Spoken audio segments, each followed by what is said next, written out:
10 ते 32 आपला शास्त्र भाग आहे आणि आजचा आपला विषय आहे the God of history and you. इतिहासातला देव आणि तुम्ही. इतिहासातला देव आणि आपण. The God of history and you. आणि शास्त्र भाग आहे उत्पत्ती 11:10 ते 32. Genesis 11:10 to 32. आणि सध्या आपण उत्पत्तीच्या पुस्तकाचा अभ्यास करत आहोत. आणि मला गंमत वाटते, हसू येतं की काही जण म्हणतात की प्रगटीकरण शिक. उत्पत्ती जर नीट समजलं नाही तर प्रगटीकरण कसं काय समजणार नाही. म्हणून उत्पत्ती हा प्रारंभ आहे, सर्व गोष्टींची सुरुवात आहे. आणि हा जो शास्त्रभाग आज आपण पाहिलेला आहे, आज आपण पाहणार आहोत, तो सहसा कोणी वाचत नाही. मी सुद्धा फारसा वाचलो. कोणी त्यावेळेस म्हटलेलं आहे, हिस्ट्री इज हिज स्टोरी. हा देवाची कथा आहे. कारण इतिहासावरून आपल्याला समजतं की देव परमेश्वर देशांवर, राष्ट्रांवर, जगावर कसं राज्य करतो, कशा रीतीने त्याचे उद्देश, त्याचे हेतू पृथ्वीवर जगात सिद्धीस नेतो. इतिहास हा माझा आवडता विषय नव्हता शाळा कॉलेजमध्ये, परंतु इतिहास हा काही प्रमाणात आवडत होता. परंतु इतिहास समजणं महत्वाचं आहे आणि विशेष करून पवित्र शास्त्रात. कोणाचा तरी माईक चालू आहे, आवाज येत, त्याचा माईक बंद करा,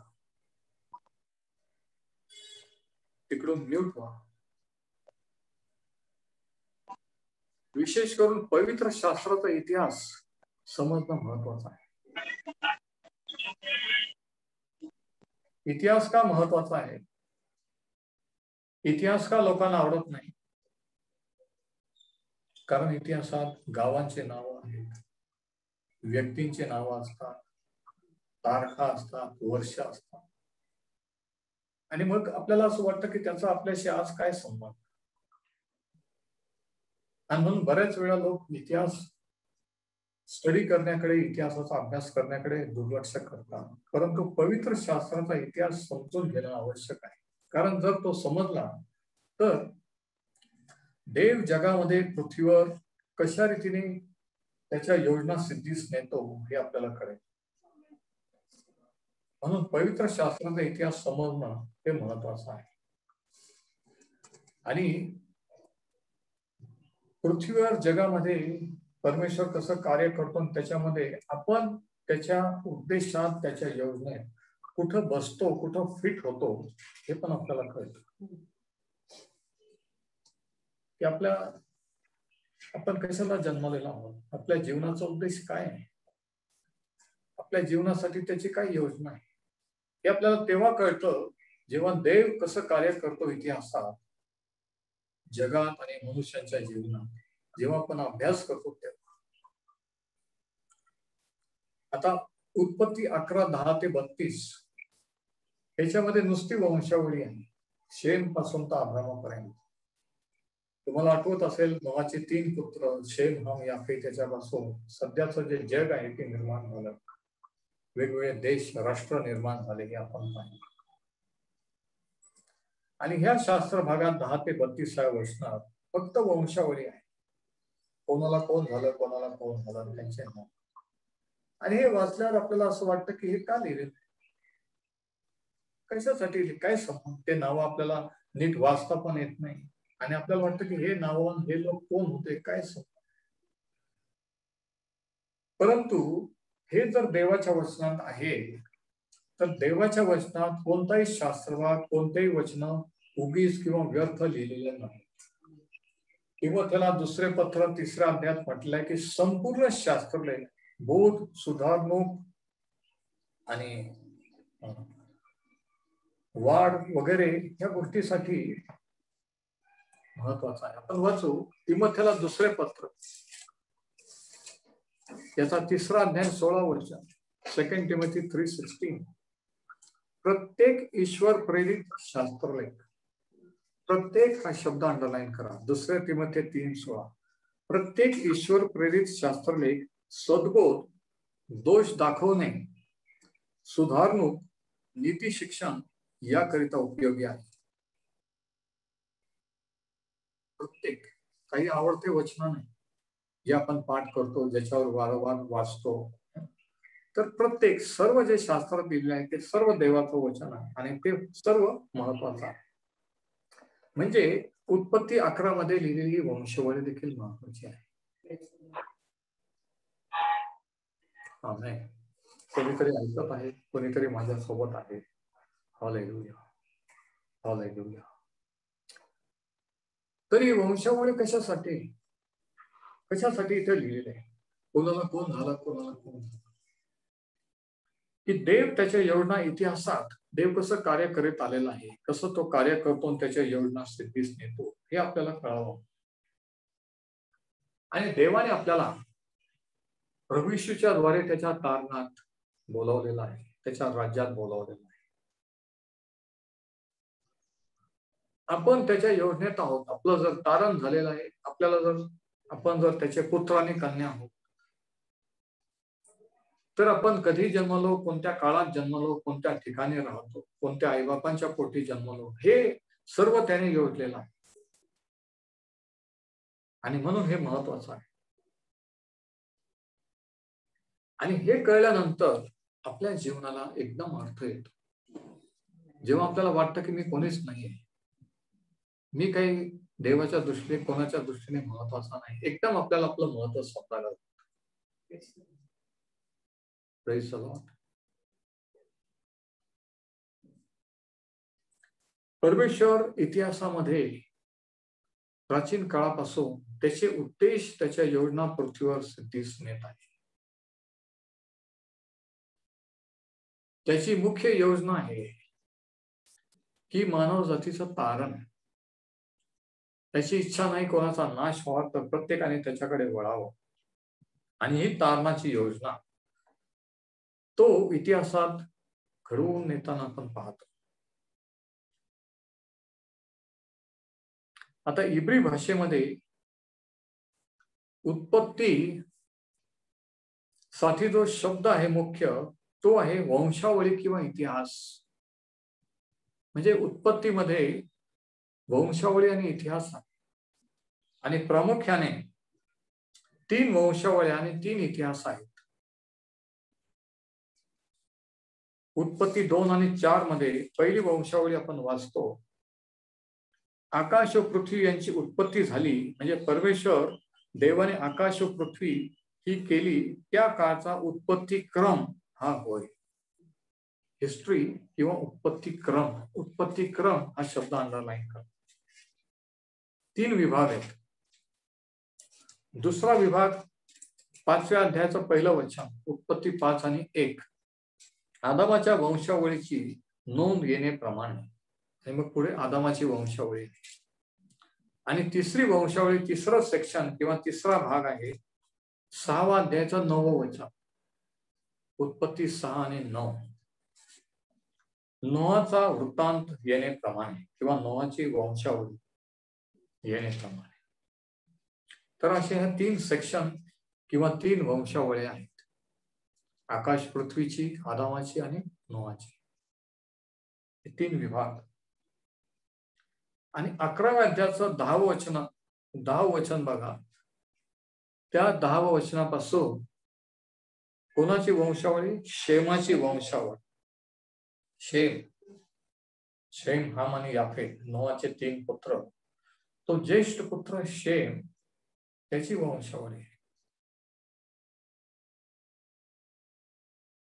आणि ह्या वंशावळीमध्ये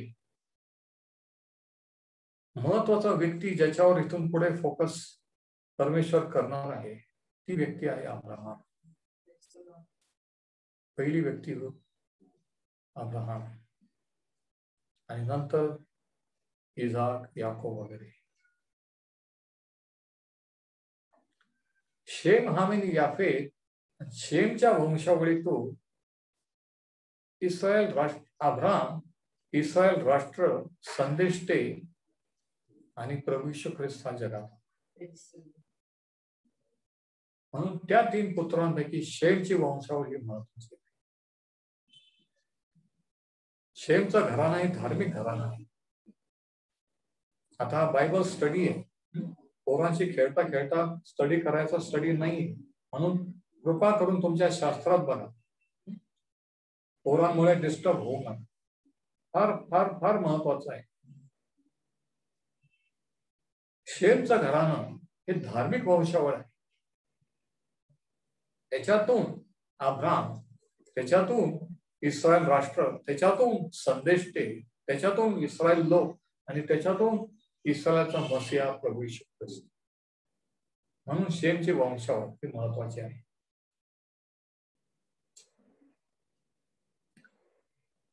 आता आदाम हवा किंवा सृष्टीच्या निर्मितीपासून तर अब्रामापर्यंतचा काळ, कारण 11व्या अध्यायाच्या शेवटी आपल्याला अब्राम आढळतो.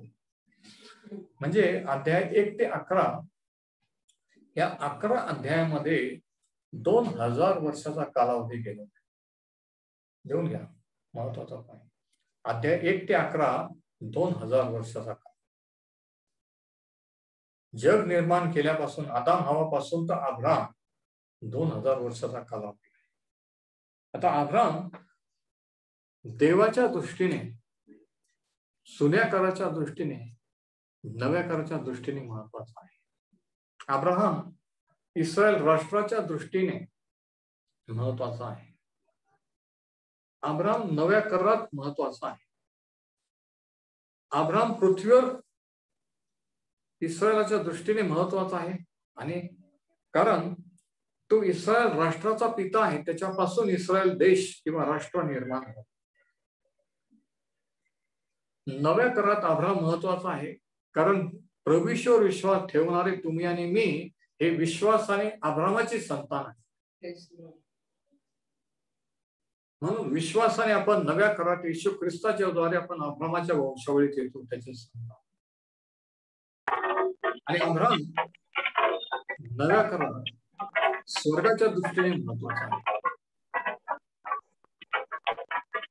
तुम्हाला माहित आहे का, कोणाचा तरी आवाज येतोय? स्वर्गाच्या दृष्टीने का महत्वाचा आहे? अब्रामाच्या उराशी. नाही समजलं? अब्रामाच्या उराशी म्हटलेलं जे ठिकाण जे स्वर्गात आहे, म्हणजे अब्रामाचं महत्व पृथ्वीवर तर आहे, इस्रायल राष्ट्रात आहे, पण स्वर्गात पण. किती महत्वाची व्यक्ती आहे ना. आणि लोक त्यांच्या मुलाचं नाव अब्राम, आणि त्याला माहिती नसतं अब्राम कोण. काही वेळेस त्याच्या वडिलांना नाही माहित नसतं अब्राम. पण अब्राम देवाच्या दृष्टीने, स्वर्गाच्या आणि पृथ्वीच्या दृष्टीने किती महत्वाचा की पर्सन होता, किती महत्वाचा व्यक्ती होता. आणि ह्या वंशावळीत आपल्या शास्त्र भागात शेम ते अब्रामाची वंशावळ आहे. आता ह्याच्यातून आपण काय शिकतो? आपण त्याच्यातून मुख्य हे शिकतो की इतिहासात देव त्याच्या योजना कशा घडवून आणतो, कशा सिद्धीस नेतो. मेन आणि याच्यातल्या 3 गोष्टी आपल्याला शिकायला मिळतात. 3 things we learn from this genealogy. 3 गोष्टी. पहिली गोष्ट ही, first thing is God's plan of salvation in history involves his choice. देवाच्या योजनेमध्ये, इतिहासात देवाच्या योजनेमध्ये देवाची निवड ही महत्वाची असते, किंवा देव निवड करत असतो, देव ठरवत असतो. पहिला point, God's plan in history involves his choice. म्हणजे काय? म्हणजे हे इकडे बघा, अब्रामाचे नोआचे 3 पुत्र होते, शेम, हाम, याफेत. मग इस्रायल देश शेमच्याच घराण्यातून निर्माण करण्याचं देवाने का बरं ठरवलं? दुसऱ्या 2 मुलांच्या वंशावळीतून का नाही? म्हणजे देवाने शेम याला निवडलं, शेमची वंशावळ निवडली. म्हणजे काय की देव त्याच्या योजना सिद्धीस जाण्यासाठी निवड किंवा सिलेक्शन हे देव करत असतो. किती जणांना समजते? हे आई बाप किंवा घरानं किंवा आपण ठरवत नाही की मी कोण होईल आणि मी काय करील, हे देवाने अगोदरच ठरवलेलं असतं. निवड ही देव करत असतो. कारण शेमच्या वंशावळीतून अब्राम उत्पन्न झाला. अब्रामाच्या द्वारे इस्रायल राष्ट्र आणि मसीहा जगात. पण शेमची निवडच देवाने का केली मला माहित नाही, पण केली. म्हणजे निवड ही देव करत असतो. देवाचा प्लॅन सिद्धीस नेण्यासाठी निवड किंवा चॉईस ही देवाच्या हाती असते, आपल्या नाही. हा ठळक पॉइंट घेऊन घ्या. आणि ही देवाची चॉईस किंवा देवाची निवड ही त्याच्या कृपेने असते, आपल्या कर्माने किंवा कोणत्या विशेष गोष्टीने नव्हे. देवाची निवड कशावर अवलंबून असते? त्याच्या कृपेवर. आपण कसे आहोत, आपण काय केलं, आपलं घराणं कसं आहे, किती धार्मिक आहे, त्याच्यावर नसते. आता अब्रामाचं घराणं कसं होतं हे जर आपण पाहू, यहोशुआचं पुस्तक याचा, कारण अब्रामाला देवाने निवडलं शेमच्या वंशावळीतून. यहोशुआचं पुस्तक याचा 24वा अध्याय आणि दुसरं वचन यहोशुआ 24:2 याच्यामध्ये अब्रामाचं घराणं कसं होतं आपण पाहू. यहोशुआ 24:2 यहोशुआ सर्व लोकांना म्हणाला, इस्रायलचा देव परमेश्वर म्हणतो, प्राचीन काळी अब्राम व नाहोर यांचा पिता तेरह आदी करून तुमचे पूर्वज फरात महानदात नदी पलीकडे राहत असत व ते अन्य देवांची उपासना करीत असत. अब्राम आणि त्याचे वंशावळ, अब्राम आणि त्याचा घराणं काय करीत होते? अन्य देव दैवतांची भक्ती करणारे होते, मूर्तीपूजा करणारा घराणं अब्रामाचं. मग प्रश्न असा आहे की अशा घराण्यात असताना अब्राम स्वतः तो देखील मूर्तीपूजा करत असताना त्यांच्या रीतिरिवाजाप्रमाणे देवाने अब्रामाला निवडले. तो फार धार्मिक होता म्हणून नाही, तो देवाला ओळखणारा होता म्हणून नाही, तो खऱ्या देवाची भक्ती करणारा होता म्हणून नाही, तो मूर्तीपूजक होता. अन्य दैवतांची तो आणि त्याचे पूर्वज भक्ती करत होते. पण देवाने त्याच्यावर कृपादृष्टी केली, कारण परमेश्वर अंतःकरण पारखतो. आणि ज्यावेळेस त्याला दर्शन दिलं, त्याला बोलवलं, त्याने लगेच परमेश्वरावर विश्वास ठेवला, त्याचं ऐकलं. कारण देवाला माहित होतं की तो माझं ऐकेल, म्हणून त्याला दर्शन दिलं, मला निवडलं. आणि ही देवाची कृपा होती. आणि जसं अब्रामाला कृपेने निवडलं, तसं मरियाला देखील कृपेने निवडलं. हे कृपा पावलेले धन्य. आणि तिच्याद्वारे प्रभू येशू जन्माला. किती जण ऐकत आहे? ती काही सर्व पोरींमध्ये धार्मिक होती म्हणून नाही, ती कृपा पावली, तिच्यावर देवाची कृपादृष्टी झाली म्हणून देव निवड करत असतो. आणि ही निवड कृपेने असते. आपण कोण आहोत, कसे आहोत, आपलं घराणं कसं आहे म्हणून नाही, लक्षात घ्या. त्याच्या कृपेचा अभिमान बाळगा, तुमच्या घराण्याचा नाही. तुम्ही काय करत आहात, किती चांगले आहात याचा नाही, तर देवाने कृपा केलेली आहे म्हणून तारण झालेलं आहे. शास्त्र सांगतं की तुमचे तारण कृपेने झालेले आहे. ही कृपा का झाली? तर देवाने निवड केली म्हणून. पहिला पॉइंट, पहिला धडा आपण हाच शिकतो या वंशावळीवर, की देवाची निवड, देवाची योजना सिद्धीस नेताना निवड तो करत असतो. निवड ही देवाच्या हातात असते. आता उत्पत्तीचा 11वा अध्याय 10वे वचन, शेमाची वंशावळ हेरेप्रमाणे शेम 100 वर्षाचा झाल्यावर जल प्रलयानंतर 2 वर्षांनी त्याला अर्पक्षद झाला. आणि मग कोणाला कोण झालं हे सर्व वंशावळ आहे, ते आपण वाचणार नाही. नंतर आपण वाचणार आहोत 24वे वचन, नाहोर 29 वर्षाचा असता त्याला 13 झाला. 13 झाल्यावर नाहोर 129 वर्ष जगला आणि त्याला पुत्र व कन्या झाल्या. 70 वर्षाचा झाला असता त्याला अब्राम, नाहोर व हरान हे झाले. अब्राम कोणाच्या वंशातला? शेमचा. शेम कोणाचा पुत्र? नोहाचा. लक्षात घ्या. उत्पत्ती महत्वाचा आहे का? हो.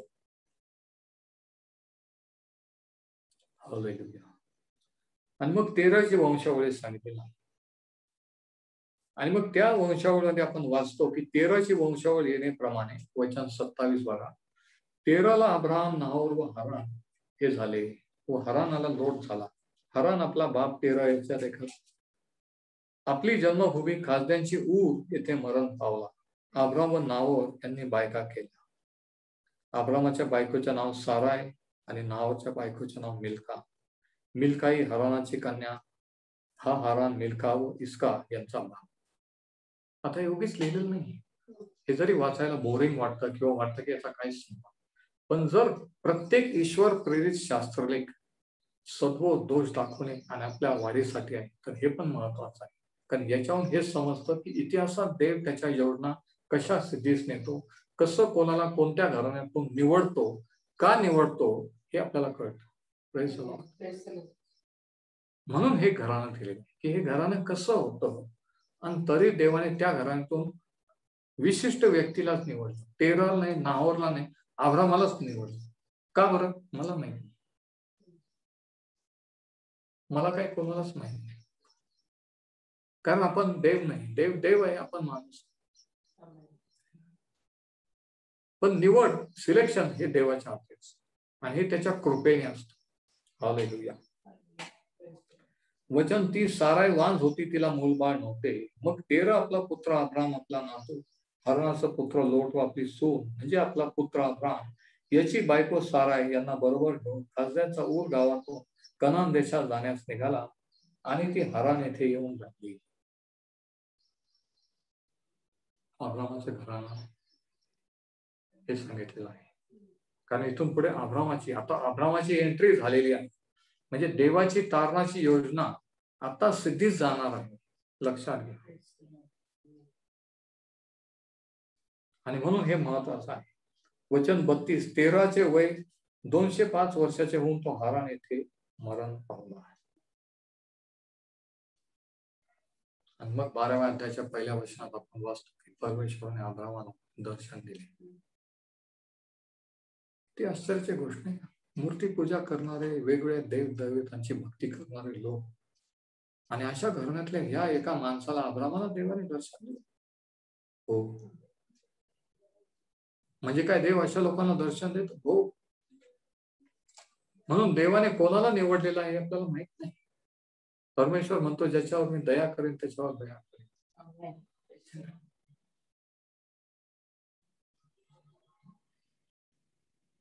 कोण कोणाची कशाची भक्ती करतो म्हणजे देव त्यांना निवडणार नाही असं नाही. बघा, तर पहिला धडा आपण काय शिकतो की देवाच्या योजनेत निवड ही देवाची असते, सिलेक्शन हे त्याचं असतं. दुसरा धडा हा की देवाची योजना सिद्धीस जायला कालावधी लागत असतो किंवा कालावधीचा समावेश असतो. God's plan involves time with the nations. राष्ट्रांमध्ये किंवा देशांमध्ये कालावधीचा समावेश असतो देवाची योजना सिद्धीस जायला. आता ह्या वंशावळीत आपण जर पाहिलं, हे पण दिलेलं आहे की कोण किती वर्षाचा झाला मरण पावला, कोण किती वर्ष झालं. आपण म्हणतोय कशासाठी, काय फायदा, पण हे महत्वाचं आहे. हे जर महत्वाचं आहे म्हणूनच देवाने त्याच्या वचनात लिहून ठेवलं. आणि जेव्हा आपण स्टडी करतो तेव्हा आपल्याला कळतं त्याचं, नाही तर आपल्याला वाटतं की ते उगाच लिहिलं. काय करायचं, कोण किती वर्षाचं मरण पावलं, नाही का. पण त्याच्यावर टाइम कॅल्क्युलेट होतो, कालावधी मोजला जातो की किती कालावधी, किती वर्ष चाललेले आहेत, किती वर्षाचा कालावधी उलटलेला आहे. उदाहरणार्थ आपण जर वाचलं, एक उदाहरण तुम्हाला देतो. 11 वचन. अर्पक्षद झाल्यावर शेम 500 वर्ष जगला. 10 वर्षाच्या शेवटी लिहिला शेम 100 वर्ष झाल्यावर त्याला 2 वर्षाने अर्पक्षद झाला. अर्पक्षद झाल्यावर शेम 500 वर्ष जगला आणि त्याला पुत्र व कन्या आला. आता शेम पासून तर अब्रामापर्यंत किती वर्ष गेले, किती वर्षाचा कालावधी हे आपल्याला माहित नाही.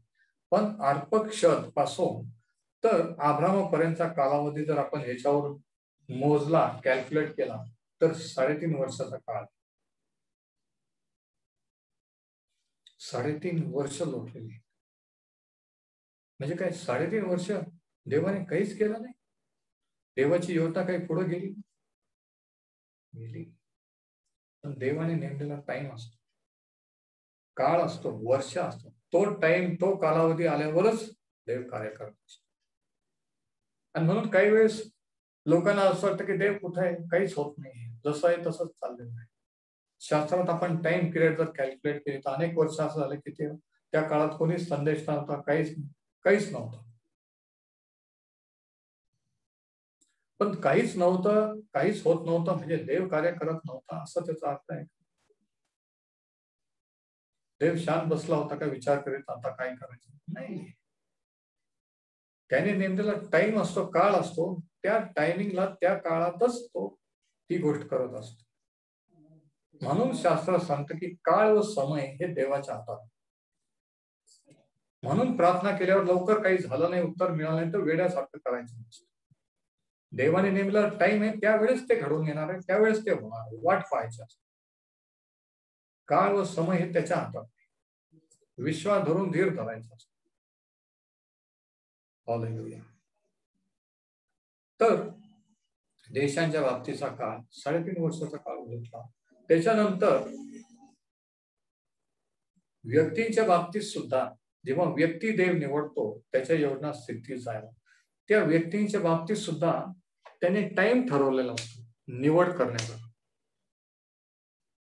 त्याच्याकडे बोलवण्याचा किंवा निवडण्याचा. त्या उदाहरण म्हणजे काय, 12व्या अध्यायाचं 4थं वचन बघ. उत्पत्ती 12:4. अब्रामाला देवाने कधी निवडलं बघ. परमेश्वराच्या आज्ञेप्रमाणे अब्राम निघून गेला व त्याच्याबरोबर लोट गेला. आणि आता ऐका, हरान येथून निघते वेळी अब्रामाचे वय 75 वर्षाचे होते. किती वर्षाचे? 75 वर्षाचे. आपण म्हणतोय कशासाठी लिहिते, काय करायचंय? अब्राम किती वर्षाचा करायचंय? जर देवाने लिहिलं ते महत्वाचं आहे. मग आपण शोधायचं, प्रार्थना करायची की का लिहिले, प्रभू मला प्रगटीकरण दे.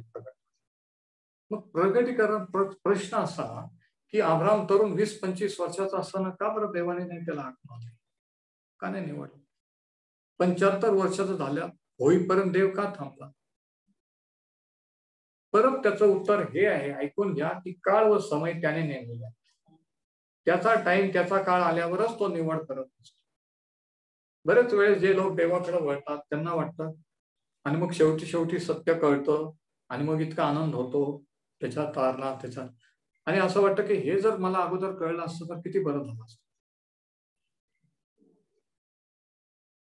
पण आता तरी कळलंय आणि त्याने अनुभव दिलाय म्हणून देवाचे आभार. कारण कितीतरी लोक असे आहेत की त्यांना अजूनही कळलं नाही, अजूनही देवाकडे वळले. तर माझा पॉइंट असा आहे की 75व्या वर्षी देवाने अब्रामाला का निवडलं, 20-25 वर्षाचा असताना का नाही? एखाद्याचं म्हातारपणी का तारण होतं, आयुष्य वाया जातं बरबाद झाल्यावर का होतं? कारण देवाने त्यांच्यासाठी तो काळ नेमलेला आहे. त्याच वेळेस ते प्रतिसाद देतात, त्याच वेळेस ते रिस्पॉन्ड करतात, त्याच वेळेस ते ध्यानावर येतात आणि पश्चाताप करून देवाकडे वळतात. तोपर्यंत नाही. कोणी तरुणपणे देवाने निवडतात, तरुणपणे त्याच्याकडे वळतात. 16व्या वर्षी मला सुवार्ता कळली, मी स्वीकार, त्यावेळेस माझं वय 16 होतं आणि मी यशस्वीला होतो 1976. तर हे देवाच्या हाती असतं, कोण कधी आलं देवाकडे. म्हणून काळ आणि समय हे त्याच्या हातात आहे.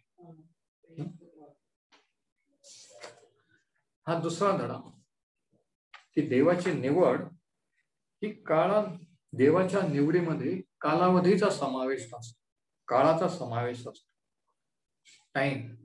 आणि हा काळ त्याने ठरवलेला असतो, कोणाला कधी त्याच्याकडे बोलवायचं आणि कोणाकडून कोणतं कार्य करायचं. त्याच वर्षी ती व्यक्ती देवाकडे येते आणि मग देव त्याच्या योजनात त्यांच्याद्वारे दिसून येत असतो.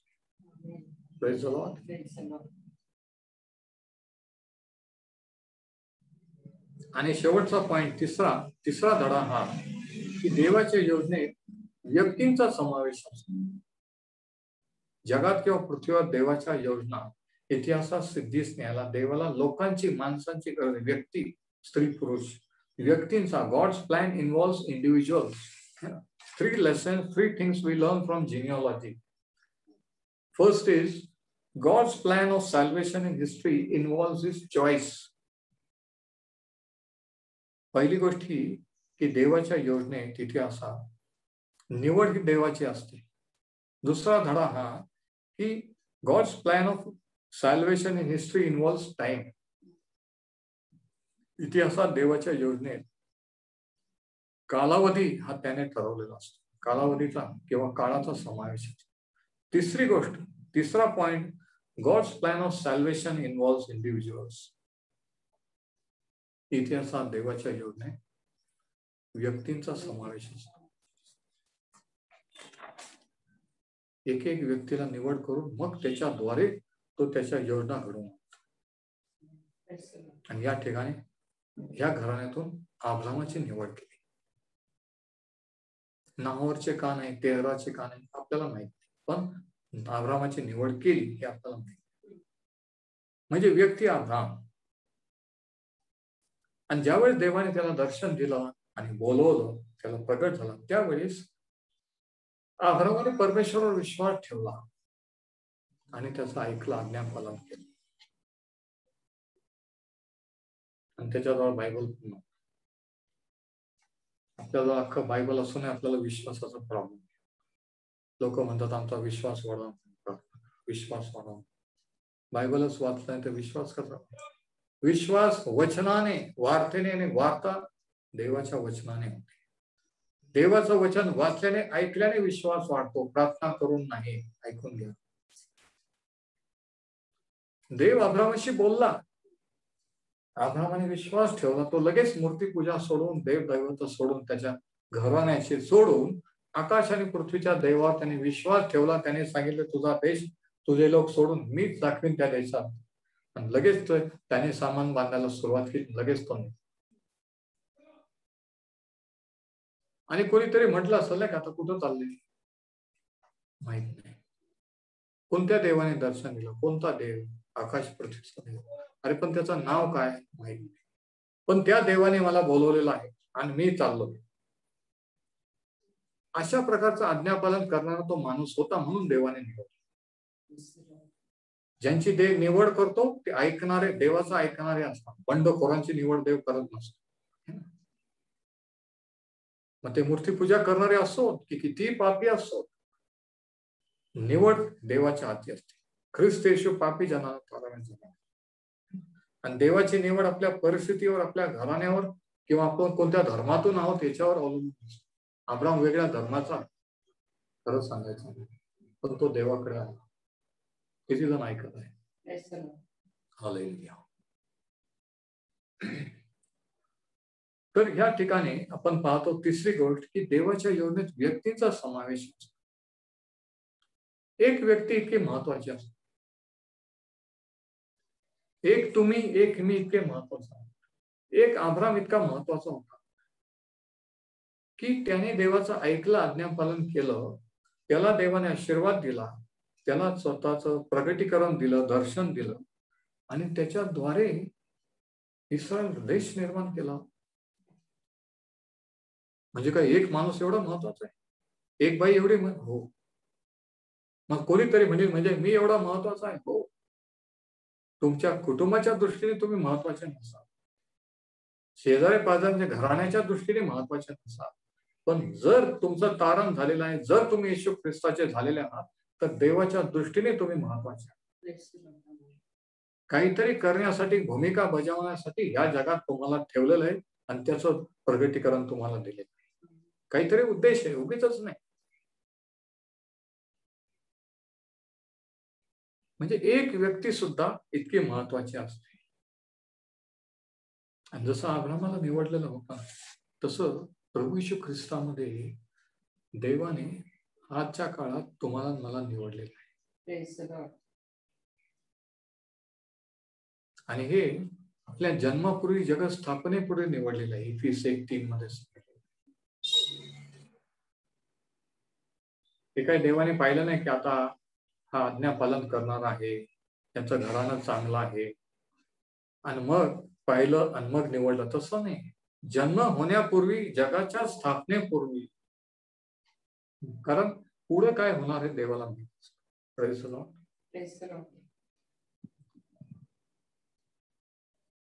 देवाच्या योजनेत आपल्याला जर निवडलंय, आपलं जर तारण झालंय, तर देवाच्या योजनेत, इतिहासात आणि ह्या काळात, त्या काळात अब्राहमाला निवडलं होतं, या काळात तुम्हाला मला निवडलं.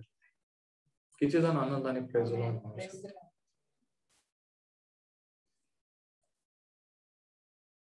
हे आत्मिक लोकांसाठी, जे आत्मिक आहेत त्यांना ही भाषा कळते. आत्मिक आणि धार्मिक याच्यामध्ये जमीन आसमानचा फरक आहे. प्रभू येशू म्हणतो मी धार्मिकच नाही, पापी जनांना तारण. धार्मिकांसाठी तारण नाही. ते म्हणतात प्रभू मी पापी आहे, माझ्यावर दया कर, माझी क्षमा कर. धार्मिकांनी येशू ख्रिस्ताला विरोध केला, धार्मिकांनीच त्याला क्रुसावर नेलं. रोमन शिपायाने नाही, रोमन गव्हर्नमेंटने नाही. ऐकून घ्या, शास्त्री पुरुषी धार्मिक नेते आजही येशू ख्रिस्ताच्या सुवार्तेला विरोध कोण करतं? धार्मिक लोक. बाकीचे जे पापात त्यांना काही पडलेलं नाही, ते विरोध नाही करत. लक्षात घ्या, सगळ्यात डेंजरस आहे तो धर्म. धर्माने इतिहासात पहिला खून झाला. कायनाने हबेलाचा खून कशावरून केला? इस्टेट प्रॉपर्टीवर नाही, धर्माच्या नावावर. त्याचं मान्य केलं, माझं काय नाही. धार्मिक होणं, धर्म इतका डेंजरस असतो. आणि तरी लोक म्हणतात धार्मिक मुलगी पाहिजे, धार्मिक मुलगा पाहिजे, धार्मिक हे पाहिजे. अरे येशू ख्रिस्त धार्मिकच नाही, पापी जनांना तारास आलेला आहे. धर्म डेंजरस आहे. धर्म तुम्हाला आंधळ करतो, देवापासून दूर ठेवतो, बंडखोरी करायला लावतो, स्वतःला काहीतरी समजायला पण लागतो काही नसताना. म्हणून तिसरा पॉइंट हा की देवाच्या योजनेत व्यक्तींचा समावेश असतो. अब्राहम ही व्यक्ती देवाने निवडली, त्याच्याद्वारे इस्रायल राष्ट्र, त्या इस्रायल राष्ट्रातून संदेश त्याने एकविशे देवाचा पुत्र, आणि या काळात त्यांनी तुम्हाला मला निवडले नाही. किती विशेष आहे नाही का?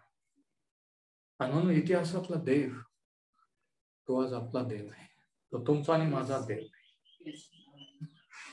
त्याने अब्राहमाला हात मारली, अब्राहमाने प्रतिसाद दिला, त्याचा आज्ञा पालन. त्याने प्रश्न विचारले, कोणता देश, कोणता देव, तुझं नाव काय? त्यांनी म्हटलं नाही की मी अजून त्याला जाणून घेईल, मग आपण सामान बांधून ज्या देशाला सांगितलं तिथे. त्याने लगेच ऐकलं, लगेच आज्ञा पालन केलं. सुवार्ता ही हात आहे या शेवटच्या काळात, की प्रभू येशूने तुमच्यासाठी त्या वधस्तंभावर आपला प्राण अर्पण केलेला आहे. येशू ख्रिस्त आपला समेट असा आहे. सुवार्ता गाजवणे, सुवार्ता ही हाक आहे. जर तुम्ही सुवार्ता ऐकली असेल तर त्या हाकेला उत्तर दिलेलं आहे. जर नसेल तर अजूनही वेळ गेली नाही. अजूनही त्याच्याकडे वळा, त्याच्यावर विश्वास ठेवा. अजूनही त्या तारवाचं दार उघडलेलं आहे, अजूनही आतमध्ये येत आहे. पण एक दिवशी ते बंद होईल, एक दिवशी कृपेचा काळ संपेल.